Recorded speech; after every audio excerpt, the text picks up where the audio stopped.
1940 में जब second world war start हो चुका था, तो ब्रिटिशर्स ने भारत को फुल डोमिनियन स्टेटस देने की मांग कही, बात बोली, और उसी फुल डोमिनियन स्टेटस को गांधी जी डिनाई कर देते हैं और कहते हैं कि ये तो क्या है, पोस्ट डेटेड चेक बोलते हैं, है ना। मैंने आपको क्लास में बताया था, पोस्ट डेटेड चेक बोलते हैं। क्यों? क्योंकि ब्रिटेन की कंडीशन तो बहुत ज़्यादा गड़बड़ हो चुकी थी, और वहाँ पर एक चीज़ और देखा था कि इंडियन नेशनलिस्ट ने सेल्फ गवर्नमेंट की डिमांड की थी, है ना, इमीडिएट सेल्फ गवर्नमेंट की डिमांड की थी।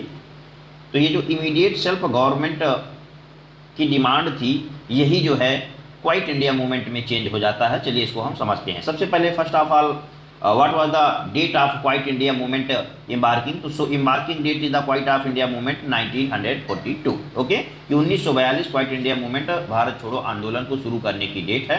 जैसे आपने पढ़ा था कि असहयोग आंदोलन की डेट क्या है, 1920 है। फिर सविनय अवज्ञा आंदोलन, जिसको आपने नॉन कोऑपरेशन मूवमेंट पढ़ा था, वो 1930 है। और क्वाइट इंडिया मूवमेंट, जिसको आप भारत छोड़ो आंदोलन कहते हैं, इसकी डेट क्या है, 1942, 1942 है।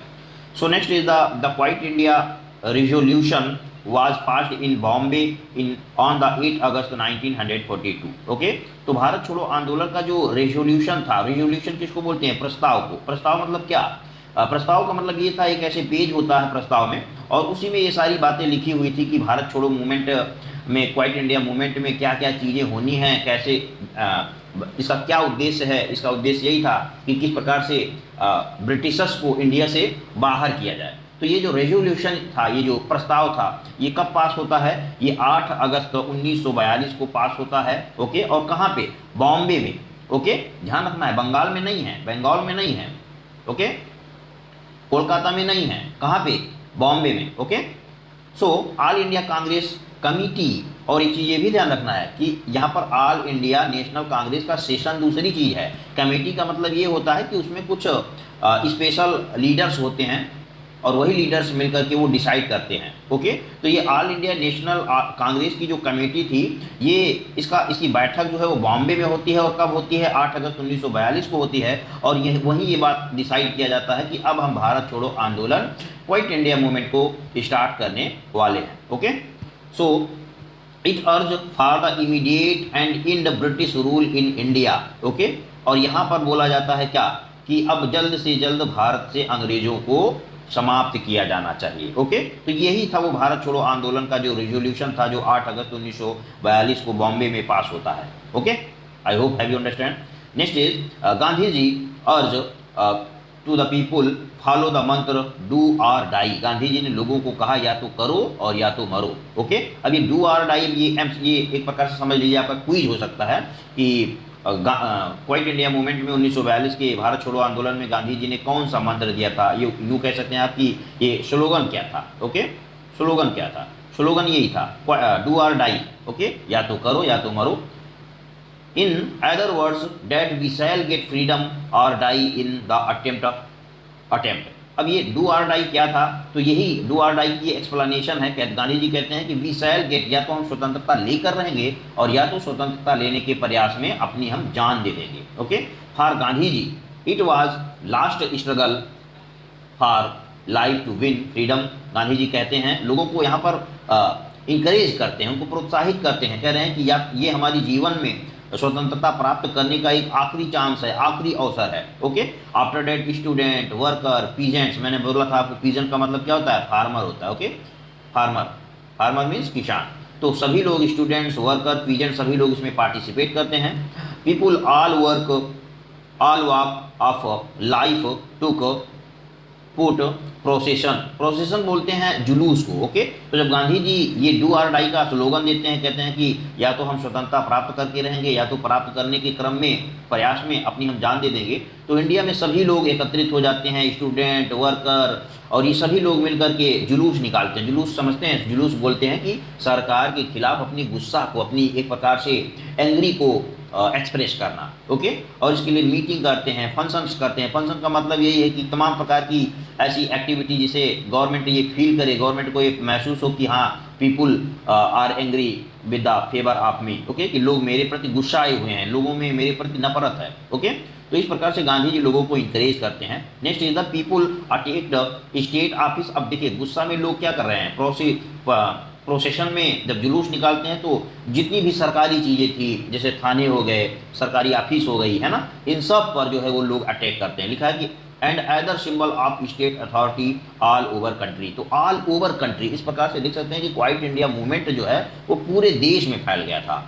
Okay, the British arrested thousand of leader, kept them in prison and until 1945। तो ब्रिटिशर्स ने इस मूवमेंट में हजारों भारतीयों को जेल में डाल देते हैं, और कब तक डाल देते हैं, 1945 तक डाल देते हैं। क्यों? क्योंकि 1939 से स्टार्ट होकर के 1949 तक तो वही वर्ल्ड वार ही स्टार्ट रहता है। Okay, second world war. तो अभी 1945 तक वो जेल में डाल देते हैं। Suppress civil rights, civil rights बोलते हैं नागरिक अधिकार। नागरिक अधिकार वही प्रेस की स्वतंत्रता, फ्रीडम ऑफ स्पीच और तमाम प्रकार की बहुत सारी जो जिनको एक नागरिक स्वतंत्रता कहा जाता है, उन सारी चीज़ों को यहाँ पर जो है कर्टेल कर दिया गया था, उनको एक प्रकार से कोलैप्स कर दिया गया था।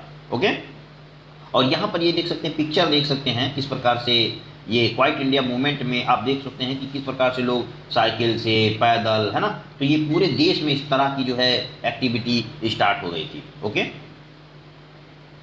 So next is in term of immediate objectives, White India failed because of high-handed approach of the British which affected the movement।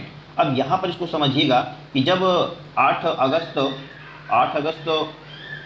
1942 को जब रेजोल्यूशन बॉम्बे में पास किया गया था, तब उसका क्या ऑब्जेक्टिव था? ऑब्जेक्टिव ये था कि Britishers will be able to give the freedom immediate India, कि भारत को जितनी जल्दी हो सके अंग्रेज छोड़ करके चले जाएं, है ना, यही ऑब्जेक्टिव था। लेकिन यहाँ पर आपने देखा था कि पीछे देखा कि हजारों इंडियंस को वो पकड़ करके जेल में रख देने लगे, है ना।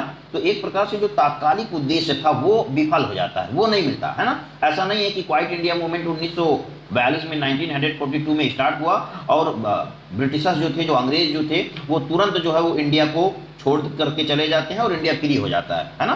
तो इस मायने में देखा जाए तो ये टारगेट तुरंत नहीं अचीव हुआ। ओके, क्यों? वो इसलिए नहीं अचीव हुआ क्योंकि ब्रिटिशर्स का जो अप्रोच था, एक प्रकार से जो मूवमेंट था, मूवमेंट को दबाने का, वो उनका एक बहुत ही स्ट्रैटेजिक तरीका था। तो एक प्रकार से वो लोगों को जेल में डाल देते हैं और एक प्रकार से वो यूँ कह सकते हैं कि आंदोलन को दबा ले जाते हैं, लेकिन आंदोलन दबता नहीं है। अभी आप उसको आगे देखेंगे। Okay, so Congress leader including Gandhi ji were put behind bars. Bars का मतलब होता है जेल। ओके, इसको हिंदी में कहते हैं सलाखें। सलाखों का मतलब आप जानते हैं क्या होता है? Imprison, jail. Okay, prison. So Gandhi ji जैसे लीडर जो है वो सलाखों के पीछे कर दिए जाते हैं, वो भी जेल में डाल दिए जाते हैं। Unfortunately the Muslim League did not extend its support to this movement. और यहाँ पर सबसे मेन बात ये है कि मुस्लिम लीग जो है वो क्वाइट इंडिया मूवमेंट जो है उसको क्या कर रही है? उसको सपोर्ट नहीं कर रही है। Okay, the importance of the quit India movement, okay, जिसको आप क्वाइट इंडिया बोल सकते हैं, क्विट इंडिया बोल सकते हैं। Quit India movement can never be undermine. Undermine का मतलब होता है कमजोर होना। ओके, तो भले ही गांधी जैसे लीडर्स, बड़े बड़े नेता, उनको जेल में बंद कर दिया गया हो और मुस्लिम लीग सपोर्ट ना कर रही हो, इससे क्विट इंडिया मूवमेंट जो था, भारत छोड़ो आंदोलन जो था, इस पर कोई असर नहीं पड़ने वाला था, ये कमजोर नहीं हुआ। Okay, it witnessed the peak of rising nationalistic feeling of the people. Okay, तो विटनेस्ड का मतलब होता है प्रमाण, साक्षी। ओके, प्रमाण। क्यों ऐसा क्यों बोला जाए? क्योंकि आप देख रहे हैं कि ओवरऑल इंडिया में सारे लोग इस मूवमेंट में पार्टिसिपेट कर रहे हैं, है ना। तो यही यहाँ पर बोला जा रहा है कि किसी भी प्रकार से ये क्वाइट इंडिया मूवमेंट वीक नहीं पड़ा, भले ही उनके लीडर्स जेल में बंद कर दिए गए। और एक प्रकार से ये नेशनलिस्टिक फीलिंग का जो एक प्रकार से राष्ट्रवादी भावना थी, पैट्रियोटिज्म की फीलिंग थी, यूनिटी ऑफ सॉलिडेरिटी थी, वो यहाँ पर दिखाई पड़ रही थी। Okay, the British government was astounded by the solidarity of uprising of the uprising। Uprising का मतलब होता है विद्रोह की भावना। इंडिया में जो लोगों में एक प्रकार से विद्रोह की भावना, एंटी ब्रिटिशर्स फीलिंग दिख रही थी, उसको देख करके एस्टाउंडेड हो गई थी। एस्टाउंडेड का मतलब होता है घबरा जाना। ओके, घबरा जाना, घबरा गई थी वो देख करके कि इतना ज़्यादा इनमें यूनिटी कैसे है।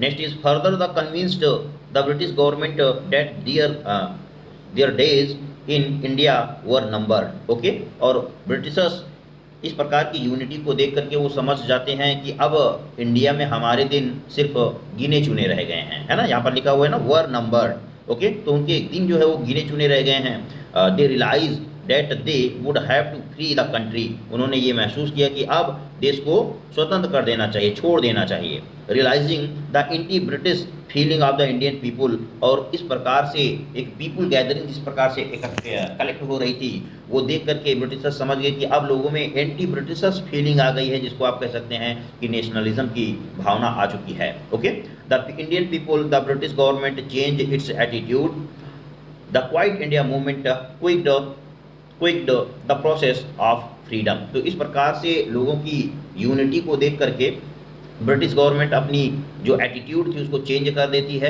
एटीट्यूड का मतलब वही एक्सप्लॉइटेशन वाला एटीट्यूड, उसको चेंज कर देती है। और जो अभी तक ब्रिटिशर्स ने ये सोचा था कि हमको इंडिया को छोड़ना नहीं है, अब वो छोड़ने के लिए तैयार हो जाते हैं।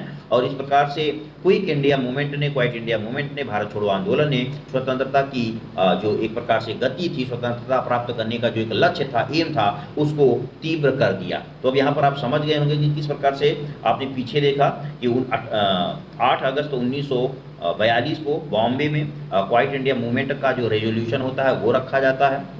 उसके बाद में जब मूवमेंट स्टार्ट होता है, ओवरऑल इंडिया के लोग इसमें पार्टिसिपेट करते हैं, peasant, worker, students, okay, participate करते हैं। तो इस प्रकार की यूनिटी को देख करके ब्रिटिशर्स गवर्नमेंट अपना एटीट्यूड चेंज कर देती है, और जो फाइनली भारत को आज़ादी दिलाने का काम करता है। Okay, so I hope have you understand. If you any queries, then you can use in comment box.